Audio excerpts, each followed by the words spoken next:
Call the Committee on Audit to order. Oops. Madam Clerk, please call the roll. Commissioner Wilson, Oh, he was here. Commissioner Peterson Mayberry, Commissioner Colleen, Commissioner Garza, Here. Commissioner Knizek, Chair Dobb. Here. You have a quorum present. Thank you. Next item. B, Chairwoman's remarks. I have none. Next item. C, approve the June 10, 2026 meeting minutes.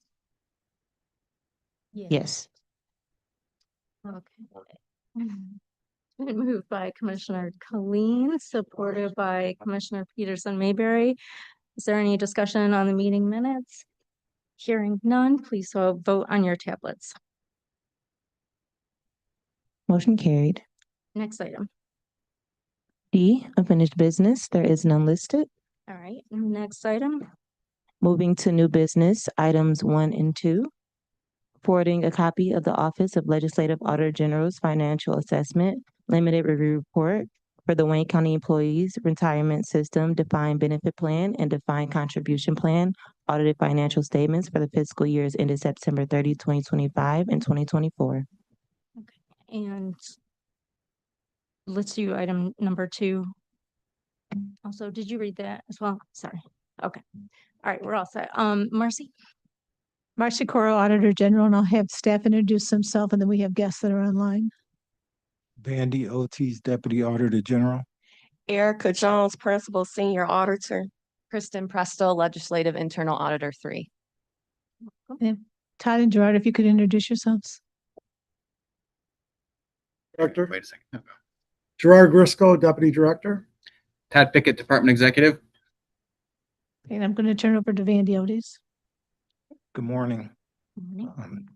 So we're presenting to you today the Office of the Legislative Auditor General's Financial Assessment Limited Review Reports for the Wayne County Employees Retirement System for the Defined Benefit Plan as well as the Defined Contribution Plan. And then I will turn it over to Kristen to present our presentation. Oh, I'm sorry, Okay. Erica. Yes, Erica Jones, Principal Senior Auditor.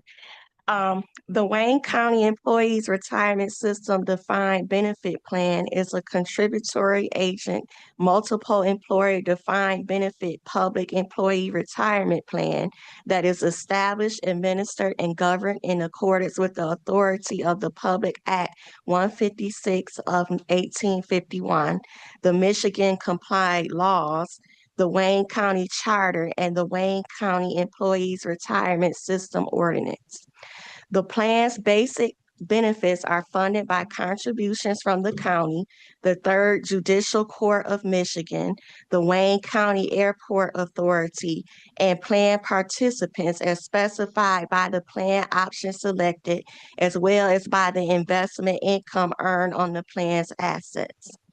Our review was based on the independent external auditor's financial report and supplementary information prepared by George Johnson and Company for fiscal years ending September 30th, 2025 and 2024. The auditor issued an unmodified opinion. We concluded that the audited financial statements and other supplementary information for the defined benefits plan appear complete and thorough. Our review of the report's contents noted the following. Total assets increased by $59.2 million to $1.1 billion in fiscal year 25. The increase was primarily driven by investment returns of roughly 7.5% in fiscal year 25, following returns of 15.1% in fiscal year 24. Total liabilities remained consistent with the prior year at $2.9 million in fiscal year 25. Liabilities included accounts and contracts payable, lease obligations, amounts due to the plan's broker, and accrued wages and benefits. Total additions increased by $23.1 million to $145 million in fiscal year 25, which was from approximately $122 million in the prior year. Total additions consisted of employer and member contributions, as well as net investment income, excluding net appreciation. Total deductions from net position remain consistent over the past 2 years, decreasing slightly from 135 million for fiscal year 24 to 133 million in fiscal 25. In addition, a stipend benefit was paid to the pre-Medicare eligible retirees in the amount of 1.5 million in fiscal year 25 and 1.6 million in fiscal year 24. The fair value of investments reflected net appreciation of 47.6 million in fiscal year 25 compared to the net appreciation of 113 million in fiscal year 24, largely due to market performance. On page 5, we discuss a table that summarized the annual money-weighted rate of return for the past 10 fiscal years. The rate of return for fiscal year 25 was roughly 7.8%. We also discussed the plan's fiduciary net position as a percentage of total pension liability and noted that it increased to 76.6% in fiscal year 25, which was up from approximately 72% in fiscal year 24, reflecting improved investment outcomes. This represents a significant improvement from fiscal year 2016 when the ratio was only 59.5%.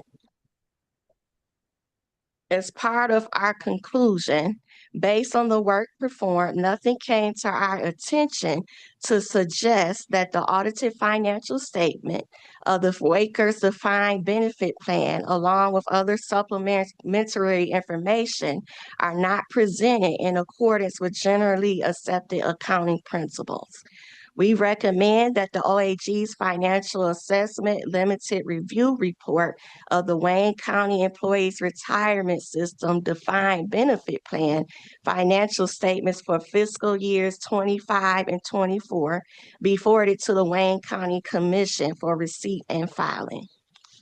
That concludes my presentation. Any other comments from? Do any questions for the defined benefit? And then if not, Christian will go to the defined contribution. Commissioner Khalil? Thank you, Madam Chair. So the county has a required contribution to this plan every year, right? Mhm. And I forget the fancy name for that. That's the, what do they call that? Yeah. Just required contribution. And also the county, to get the percentage funded up, has been putting additional dollars in the budget above and beyond the required contribution.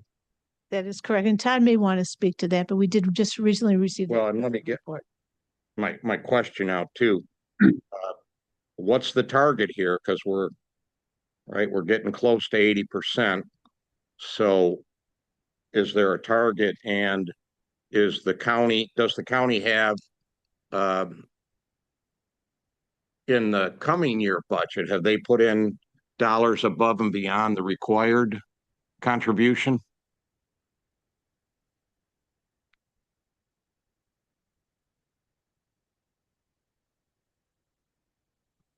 So is that a question for management budget or for retirement? I'm asking retirement. You've probably seen the budget, so I assume you know. So yeah, I'm not sure if they're having a different rate in for the additional contributions, but historically, yes, they have contributed more. Like the last 10 years, they've contributed in excess of the required contribution, which has definitely helped the plan. Oh, absolutely. I've been all in favor of that, but are you aware if there's extra contribution in the budget that's been submitted to the commission for next year? Yeah, I'm not aware of that if it has. Does our commission fiscal staff know?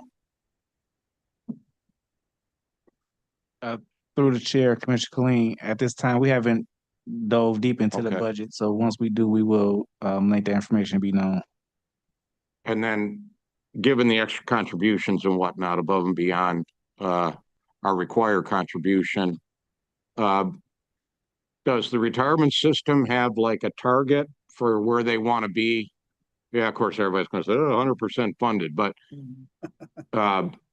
do you have a target of where you want to be? So right now with our investment policy, we have like basically 10 years remaining on our amortization schedule for like the current unfunded liabilities. Right. So right now, as it stands, we would like to have the unfunded liability would go away. This is the historical unfunded liability by the year like 2036. So like 10 years out, that the large piece should be finally all the contributions should come in to make up for all the losses in the past. So that's kind of what's projected. Obviously, you never know about what's going to happen with the market or benefits, right? Like that. So there's other unknowns. I know, like this year, we're going to be doing an experience study, which every 5 years our actuary does to kind of test our assumptions or the assumptions that they've been using. So we don't expect too many major changes with that, but until it happens, we never know if life expectancies or if when they thought people were going to retire, they actually did retire. So there could be some changes with some of the assumptions. But the way you're looking at it now for the last 10 years of the projections that you'll be where you want to be, chipping away at it year after year by the 10th year of that? Correct. Like right now, where the actuary, when they did their projections, were ballparking probably about, if the county employer contributions is going to be probably between like maybe 60 million a year for the next 10 years, that then it should be a significant drop in 2036. Thank you very much. Thank you, Madam Chair. Commissioner Peterson. Thank you, Madam Chair. Through the chair, Marcy, to your team, do we have any, I know audits, oftentimes you're taking a sample. So do we have any internal control mechanisms to just ensure that the pensions are being calculated properly and that they're being distributed? Do we have anything in place for that internally? Not within our office. That may be something retirement. I'm sure they have internal controls in place where and actually the external auditors, when they come in and do their external audit each year, I mean, they can add to it, but I believe they look at pensions and they do recalculations and they look at some of the higher leadership, their pensions, but Todd and Gerard may want to explain a little bit more on the steps that they also take. Okay, that'd be great. That's correct. We hire an accountant to go over the calculations that are made for pensions, and we're up to date in that. So it's an external accountant who goes over the pensions. And then how do we, I guess I'm looking for checks and balances. So internally, how are we verifying that there's efficacy in that whole process and the execution of it? Well, we have staff that does the original pension calculations, and then the accountant that we hire reviews those calculations, and any discrepancies that he finds, he brings it to the department manager and myself. The department manager in charge of the pension calculation, the benefit calculations, and myself, and we review it. And if there's corrections to be made, we make the corrections. Okay, thank you, Madam Chair. I have a follow-up, but I need to process that. Thank you. Everything else. I could just add to that. I think we're saying that they're all done internally, then they have the external auditor go over what the internal department has done with the calculations as the extra second set of eyes. But I think what's key is the policies that are used to create the calculations. That's what's the key. Okay. All right, let's move on to second report. Kristen Presto, Legislative Internal Auditor 3. I'm going to present on the Wayne County Employees Retirement System Defined Contribution Plan. It does have the same background as a defined benefits plan, but it's a contributory agent multi-employer defined benefit public employee retirement plan.